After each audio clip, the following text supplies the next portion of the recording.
Hey guys, SGT here. Thanks for joining me for another session with Bob Chapman. We cover a lot of important issues in this one, and be sure to stay tuned for part 2, in which Bob gives you serious advice about your 401k or IRA.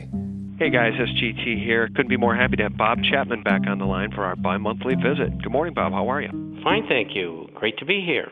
Great to have you back. Say, I want to talk about a lot of things, and I have a very specific question from one of our viewers, but I want to lead with this headline, which is, it's shell-shocking how quickly the tyranny is unfolding in the United States of America, this formerly free republic. And out of Indiana, we're seeing the Supreme Court say that citizens have no right to resist unlawful police entry, Bob, in a move that flies not only in the face of the U.S. Constitution, but defies common law dating back to the Magna Carta of 1215. The Indiana Supreme Court has ruled that residents have no right in that state to resist unlawful police entry into their homes in a 3-2 decision. What do you make of it? We are under extreme attack here in this country.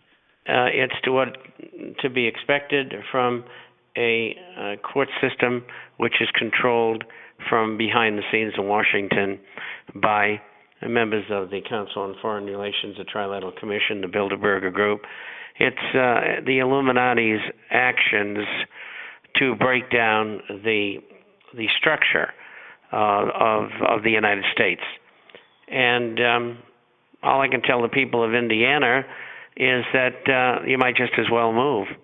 But I don't know where you're going to move to, because that was a Supreme Court decision, or a similar one in the U.S. Supreme Court, that essentially said the same thing. And unfortunately, that's why people are leaving the country. There's other reasons as well.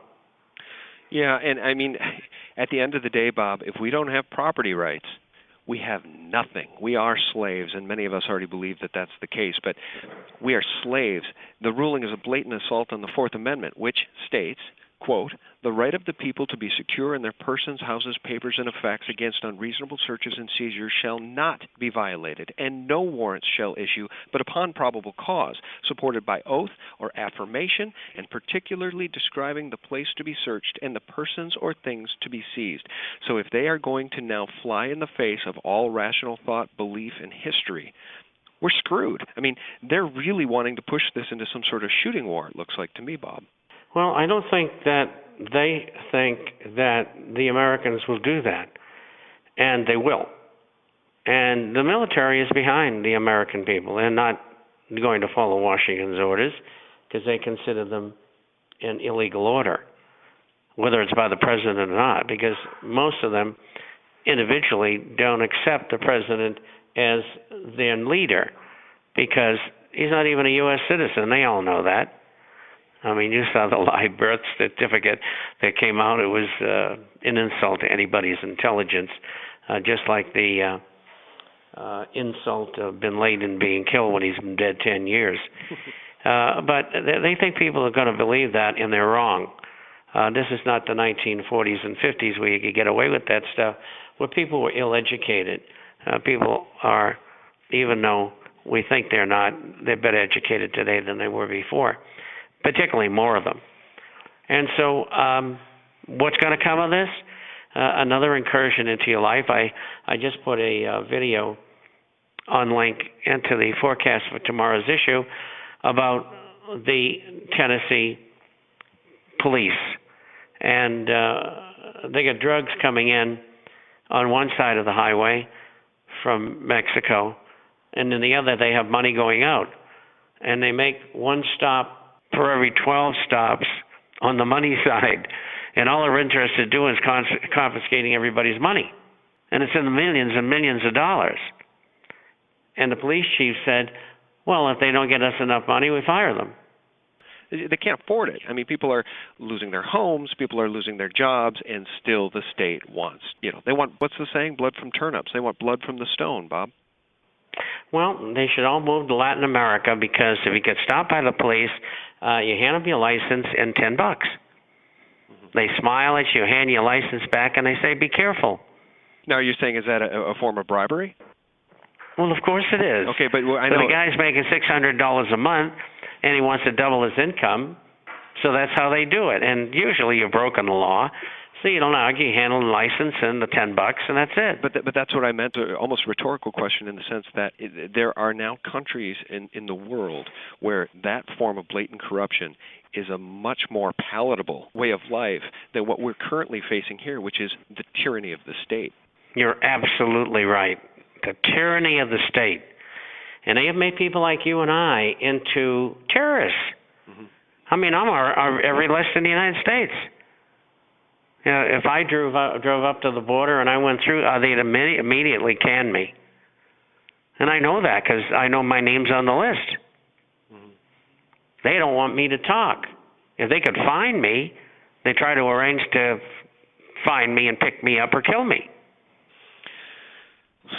Yeah, it's a lot to handle. Let me ask you this. I want to throw 3 headlines at you, and I'm going to give you one at a time, and then I'm going to give you the headline, and then I want the Bob Chapman breakdown. I want your reaction. Number 1, criminal probe into Goldman starting. U.S. prosecutors subpoena vampire squid. Here's the body copy for you, Bob. This is from Zero Hedge, and I quote, "In yet another confirmation that Goldman's multi-million-dollar push to advertise its humanitarian image on various websites has been a colossal failure, that the Wall Street Journal has just broken news that the firm will shortly be the proud recipient of yet another barrage of legal inquiry in the form of subpoenas relating to its mortgage-related business, only this time not from the SEC, but from criminal prosecutors." It's the mortgage fraud. Well, if you're going to do that, is that the Attorney General for the state, Southern New York State? This stems from Carl Levin's massive 639-page report, which referred the right. I saw the report, but the question is, who brought the action? It certainly wasn't the U.S. Attorney. It had to be the Attorney's office in New York City, which is the Southern District Federal. But anyway, good.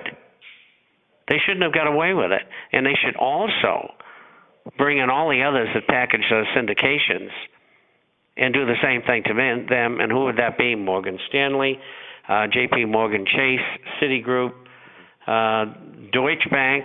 I mean, these were the top companies who were involved. Mm-hmm. But they always bypass the raters, the ones that do the ratings, and that's S&P, Moody's, and Fitch. And the answer in court was why they didn't bring action against them was that they were just voicing an opinion. It's unbelievable. Unbelievable. But they should be included. They're all crooks. Well, yeah.